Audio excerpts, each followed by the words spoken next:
ഇന്നത്തെ റെസിപ്പി 5 മിനിറ്റിൽ ഉണ്ടാക്കുന്ന പച്ചക്കായ മെഴുക്കുവരട്ടിയാണ്. അതിനായിട്ട് പച്ചക്കായ ചെറിയ കഷ്ണങ്ങളായിട്ട് അരിയുക. പച്ചക്കായ ഉപ്പും മഞ്ഞൾപ്പൊടി ചേർത്ത് നന്നായിട്ട് വേവിച്ചെടുക്കാം. വെന്ത് കഴിഞ്ഞതിന് ശേഷം അരിഞ്ഞു വെച്ചിരിക്കുന്ന ഇഞ്ചിയും സവാളയും കറിവേപ്പിലയും ഇവയെല്ലാം കൂടി നന്നായിട്ട് ചട്ടിയിലിട്ട് വഴറ്റുക.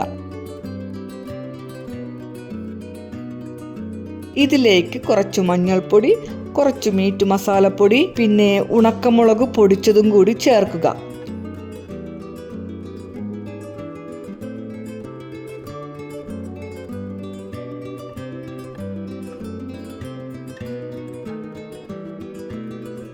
മൂത്ത് വരുമ്പോൾ വേവിച്ച് വെച്ചിരിക്കുന്ന പച്ചക്കായ കൂടി ചേർത്ത് നന്നായിട്ട് ഇളക്കി യോജിപ്പിച്ചെടുക്കുക.